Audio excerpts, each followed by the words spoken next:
बिस्मिल्लाहिर्रहमानिर्रहीम। इय्याका नअबुदु व इय्याका नस्तईन। अल्लाह हम तेरी इबादत करते हैं और बेशक तुझी से मदद मांगते हैं। Thank you so much volunteer Pakistan, Usama, Usman, Zeeshan, everyone. आप लोग हमेशा इज़्ज़त देते हैं, बुलाते हैं, बहुत शुक्रिया आप सबका। और सबसे ज़्यादा खुशी होती है जब मैं अपनी फ़ीमेल्स को देखती हूँ इतना आगे बढ़ते हुए। माशाल्लाह हमेशा तादाद में ज़्यादा होती हैं, लेकिन आज थोड़ा सा जो शुरू में लोगों ने कहा ना कि आप लोग जो है इनसे हार गए हो, अब हम इन्हें बताएंगे कि नहीं, वुमेन एम्पावरमेंट जो है ना वो काफ़ी अब माशाल्लाह पाकिस्तान में बहुत स्ट्रॉन्ग हो चुकी है, और इंशाल्लाह हम अभी इनको बताएंगे एंड में। अच्छा गाइस, बात ये है कि यहाँ पर बात हो रही थी, अभी बहुत सारे क्वेश्चंस जब यहाँ से जा रहे थे तो लोग हेजिटेट कर रहे थे, जबकि मुझे पता है कि जो क्वेश्चंस पूछे जा रहे थे आप सबको पता है कि वो क्या है, लेकिन जो मसला आता है वो ये आता है कि यार मैं हिम्मत कैसे करूँ, मैं बोलूँ कैसे, ये ना हो कि मैं कोई गलत बात कर जाऊँ तो दूसरा जो वहाँ बैठे हुए हैं वो माइंड कर जाएंगे, वो ये सोचें जी इनको तो कुछ भी नहीं आता। तो प्लीज़ इस चीज़ में से ना बाहर निकलो।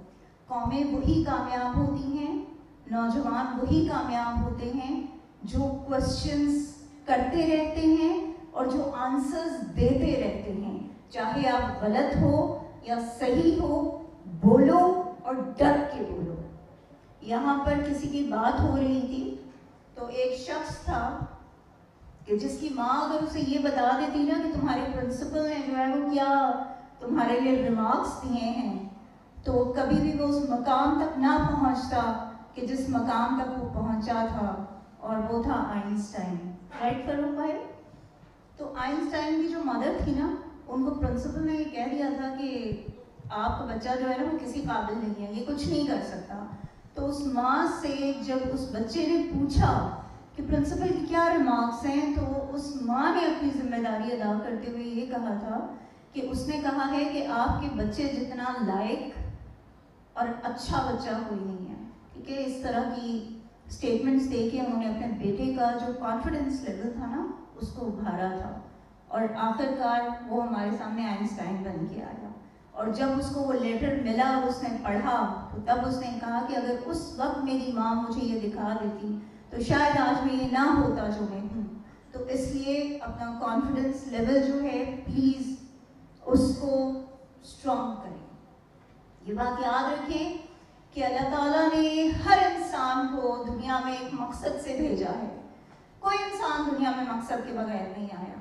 तो प्लीज़ आप लोग मकसद तलाश करें कि आप क्यों दुनिया में आए हो, अल्लाह ने आपके ज़िम्मे क्या जिम्मेदारी लगाई है, किस तरह आप उस गोल को अचीव करते हुए आप दुनिया को जो है बदल सकते हो, आप अपनी फैमिली को सपोर्ट कर सकते हो, अपने मुल्क का नाम रोशन कर सकते हो। ये आपने फैसला करना है।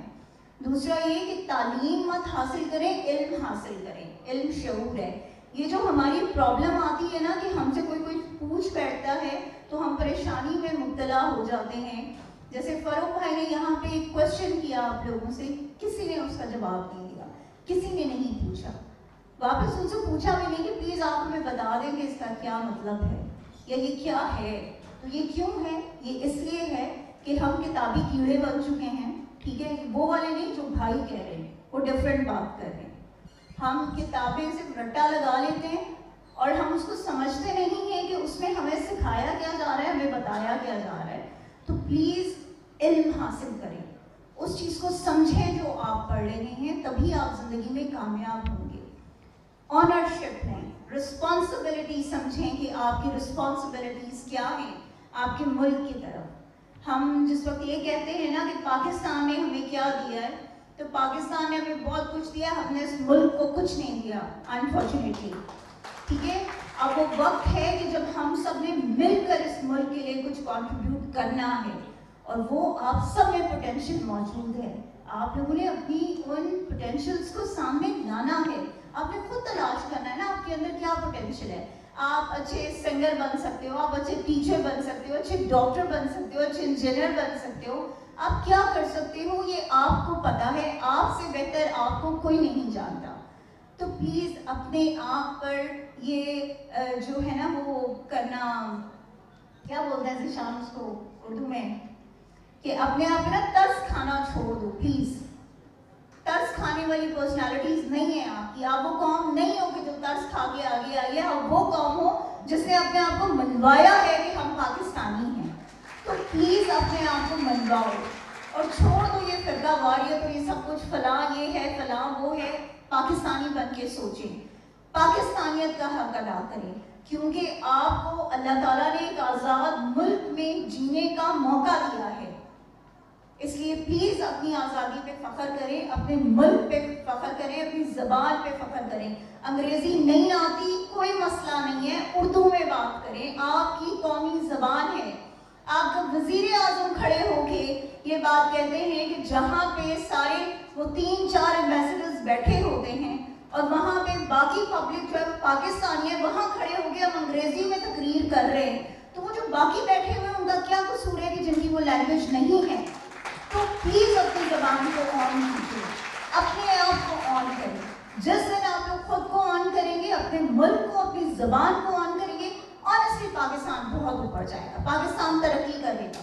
ہمارا المیہ یہ ہے کہ ہم دوسروں سے چیزیں لے کے اور ہم اس بات پر فخر کرتے ہیں کہ ہم نے ٹائی کوٹ پہنا ہوا ہے تو ہم بڑے ایجوکیٹڈ ہیں, ہم بڑے سوفسٹیکیٹڈ ہیں, اور اگر کسی نے شلوار قمیض پہنی ہوئی ہے یا پاؤں میں کھسا پہن لیا ہے, بیچارے نے غلطی سے یا کھیڑی پہن لی ہے, تو جو ہے اس کی کوئی اہمیت نہیں ہے. تو please just come out from these things, ٹھیک ہے. آپ پہچانے جاتے ہو اپنی شخصیت سے, اپنے اخلاق سے اور اپنی علم و ادب سے. تو اس لیے پلیز خود کو وہ قوم بنائیں کہ جو غلامی سے نکل کر خود کے بارے میں سوچے اور آگے بڑھے. تجارت بیسٹ ہے. آپ کا دین آپ کو یہ کہتا ہے کہ تجارت کی طرف آئے. مجھے بتا دیں کہیں قرآن پاک میں, کہیں نبی پاک صلی اللہ علیہ وسلم کی زندگی میں آپ کو یہ چیز نظر آئی ہو کہ انہوں نے آپ کو کہا ہو کہ آپ جابس تلاش کریں, آپ کو تجارت کی ترغیب دی گئی ہے, ٹھیک ہے. آج جتنی باتیں یہاں پر کی گئیں وہ یہی ہے کہ یہ ہر وقت یہ کہنا کہ گورنمنٹ ہمارے لیے یہ کر دے, یہ کر دے, یہ کر دے. No, you have to do it yourself. آپ لوگوں نے, گورنمنٹ آپ کا ساتھ دے گی, but you are the one کہ جنہیں آئیڈیاز دینے ہیں, جنہوں نے انیشیٹوز لینے ہیں اپنے لیے. سو اس کے لیے کھڑے ہوں, اپنی کامیابی کو یقینی بنائیں, خود کوشش کریں. جب تک خود کوشش نہیں کریں گے کوئی آپ کے لیے نہیں کرے گا. اینڈ میں صرف پاکستانی فوج کے بارے میں ایک بات کہنا چاہوں گی کہ اپنی فوج پہ فخر کریں. یہ کہنا چھوڑ دیں کہ یہ فوج ہمارا بجٹ کھا گئی ہے, یہ فوج یہ کر گئی ہے, وہ کر گئی ہے. پلیز ان لوگوں سے پوچھیں. ایک دفعہ پہلے بھی اسی آڈیٹوریم میں کھڑے ہو کے یہاں پر میں نے یہ کہا تھا کہ ایک فوجی جو وہاں پر بارڈر پہ کھڑا ہوتا ہے نا, اور جو گولی کھاتا ہے, جو تیار رہتا ہے, جس کو پتا ہوتا ہے کہ مجھے یہاں پر گولی کسی وقت بھی لگ جائے گی, پر وہ کھڑا رہتا ہے آپ لوگوں کے لیے کہ آپ لوگ سکون سے سوئیں, آپ لوگوں کی نیند ضائع نہ ہو, آپ کی زندگیوں کو نقصان نہ پہنچے. تو سوچیں کہ اس نوجوان کی فیملی پہ کیا گزرتی ہوگی کہ جس وقت اس کی وہ باڈی جو ہے وہ اس کے گھر آتی ہوگی, اس کے بچوں پہ کیا گزرتی ہوگی. تو اس لیے یہ جو قربانی آپ کے ملک کے لیے لوگ دے رہے ہیں ان کی قدر کریں. اللہ تعالیٰ آپ سب کا حامی و ناصر, اللہ پاک ہمارے ملک کو اپنی حفظ و امان میں رکھے, اور آپ سب نوجوانوں کو اللہ تعالیٰ یہ توفیق دے کہ آپ لوگ اس ملک کے لیے مثبت کردار ادا کر سکو, کیونکہ اس ملک کا مستقبل آپ لوگوں کے ہاتھوں میں ہے. اس لیے پلیز اپنے دماغوں کو کھولیں, اپنی اسکلز کو پہچانیں اور اس ملک کے لیے کنٹریبیوٹ کریں. اور اب ہے ہمارا مقابلہ پاکستان, پاکستان. آپ دیکھ لو لڑکیوں کی آواز زیادہ ہے. زندہ باد.